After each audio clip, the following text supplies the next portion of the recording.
What's going on, guys? Welcome back to land. Unfortunately, the boat is out of the water for the season. It is a November day in New Jersey. It's a warm November day, which we'll take, but it's a November day nonetheless.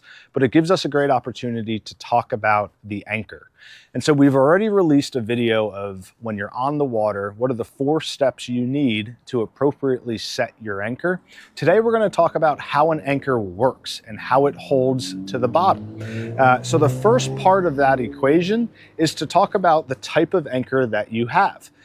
You need to understand the type of anchor you have on your boat.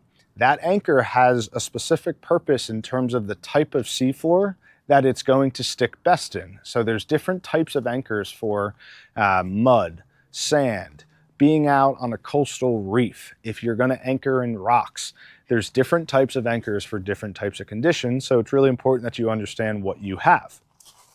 We have what's called a Danford anchor. This is probably the most popular with small recreational boats. This is obviously off my boat, and it has 2 main components. It has the anchor shank and it has the anchor flukes. The anchor flukes pivot up and down above the anchor shank, and that's just if you deploy it like such. The flukes go down and then they dig into the sand or the mud. If it flips on itself, the anchor flukes will obviously pivot and go into the sand or mud the same way. So it's important that you understand the components of your anchor and obviously what anchor you have. The other part that I want to talk about is the chain and the line. So it's really important to have anchor chain as part of your anchor rode or your full kind of assembly. And there's 2 reasons that anchor chain is really important. The first is obvious, it's chafing. So if you go and you anchor where there's rocks or maybe sharp shells even, chain is a lot harder to chafe than line. So it's really important that you have chain for that reason. You don't want to, over time, kind of chafe and then lose your whole anchor. That would be really bad. The other reason that you want anchor chain, and probably more important, is you want to have the weight of the chain holding the anchor shank the closest to the floor, the seabed, as you can. And the reason for that is when you're holding strong, you want the anchor flukes to be in the sand or the mud, kind of like such, and that anchor shank needs to be towards the seabed. Obviously, the weight of a chain will help that anchor shank stay towards the bottom of the seabed. So it's really important to have 4 or 5 feet of anchor chain as part of your anchor rode. Obviously, you have anchor rope then to make up the rest of the length. Some boats just have chain. Again, those are bigger boats, typically with a windlass. Many of the recreational boats do have rope to chain and then obviously attached to the anchor. The other component, and really the last component, second to last component that I want to talk about is why releasing more anchor line helps you keep held or from pulling anchor. And that's all about, again, it's all about the anchor shaft. It's about keeping this shaft close to the seabed. And when you have a steep angle, let's say I'm the bow of your boat, and this is the angle of the anchor line going into the water. When you pull on that, look at that anchor shank come up.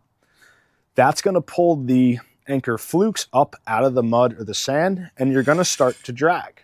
The more you reduce that angle, the more of a chance you give your anchor shank to stay towards the bottom of the seabed because of the weight of your anchor chain, and that's going to keep your anchor flukes into the mud or sand and prevent you from dragging anchor.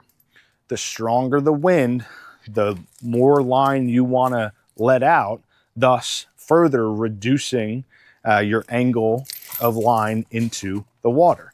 Rule of thumb, on a normal day, 7 to 1. That's a lot. If you're just in a cove, you probably need 2 to 3 to 1. That just means if you're in 10 feet of water, 7 to 1 would be 70 feet of line. Again, I don't think any of us really release that much line on a normal calm day. but that's what the book says. And then in heavy weather, heavy wind, the book says 10 to 1, 10 feet, 100 feet of line. Again, take account for your conditions. Understand that you want to keep that shank closest to the seabed as possible. Whatever amount of length of line you need based on the conditions is what you should do.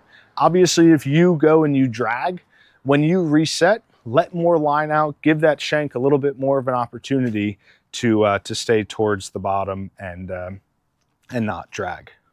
The last thing I want to talk about is retrieving the anchor. So just like we just said, to reduce the amount of drag opportunity, you want to release the most amount of line. When you're picking it up, you want to get right above the anchor so that you just pull that shank right up out of the mud or the sand.